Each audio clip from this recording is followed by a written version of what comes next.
Баршаңызға сәлем. Бүгін біз сіздермен осындай өте дәмді булочка дайындаймыз. Қараңызшы, өте осындай жұмсақ және үлпілдек болып шығады. Так, магазиндегідей.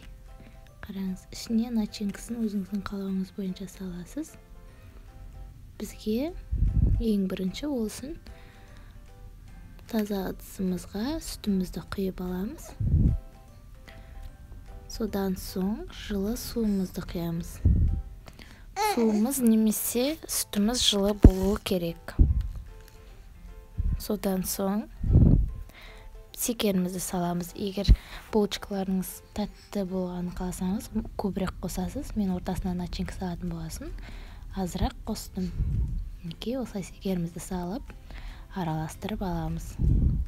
Содан соң кішкентай қасықпен осыншама ашытқымызды салып, тағы да араластырамыз. Барлығын мұқият араластырғаннан соң ерітілген сары майымызды қосып, тағы да мұқият араластырып шығамыз.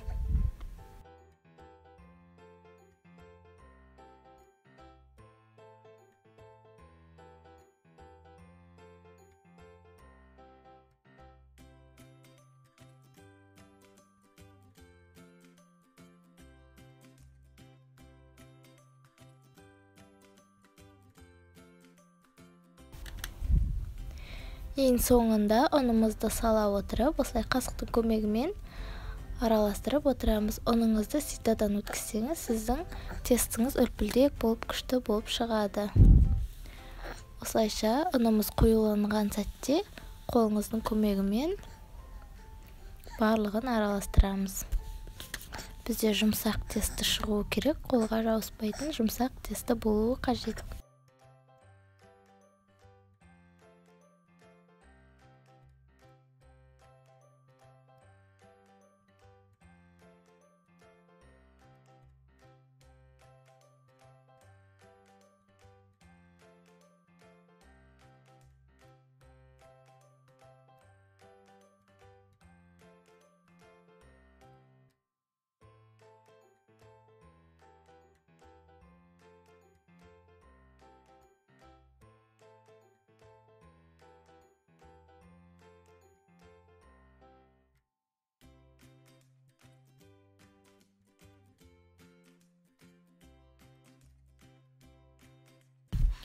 Мінекей, ұнымызды әбден иін қандырып илеп аламыз.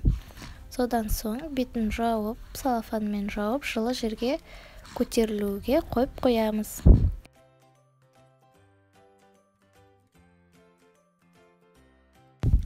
Егерде асығыс болмасаңыз, булочкаларыңыздың тестісін бір-екі рет басып, содан кейін ғана барып булочкаларыңызды жасасаңыз, сізде булочкаларыңыз одан сайын үлпілдек болып, қамыры күшті болып шығады. Мінекей, біздің қамырымыз осылайша көтеріледі. Содан соң ұнымызды сеуіп, булочкаларымызды жасап шығамыз.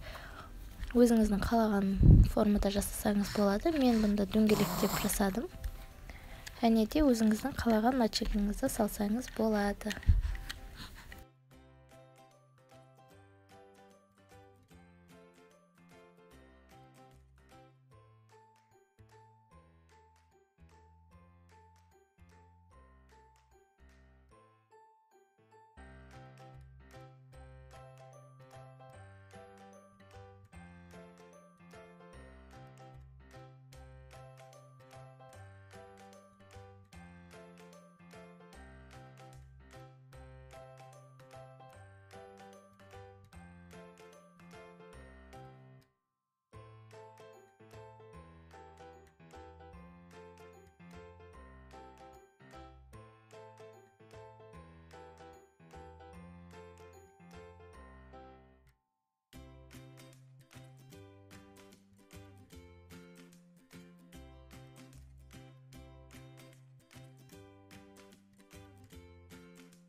Мінекей осылайша булочкаларымыздың барлығын ішіне вареная сгущенка салып, осылай дөңгелектеп барлығын формамызға салып отырамыз.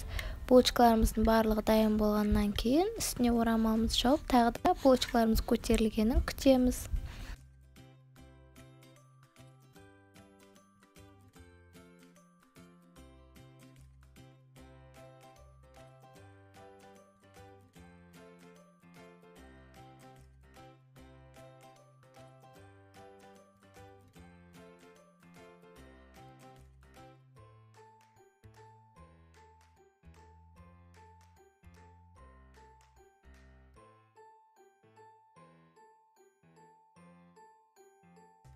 Біздің булочкалар осындай болып күшті болып көтеріледі. Содан соң жұмыртқаның сарысын жағамыз.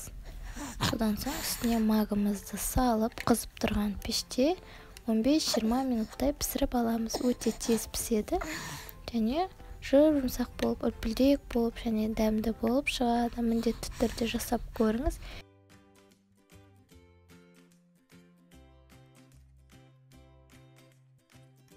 Егер сізге менің видеом ұнаған болса, төменге лайк басып, комментарий жазып, арнама тіркелуді ұмытпаңыз.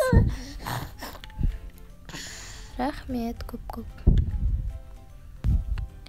Мінекей, осылайша біздің булочкаларымыз дайын. Қараңыздаршы, өте әдемі, үлпілдек болып шығады. Мінекей, ішіндегі начинкасының барлығы өзінің орнында ағып кетпеген. Мінекей, жұмсақ. Міндетті түрде жасап көріңіз, сізге сөзсіз ұнайды.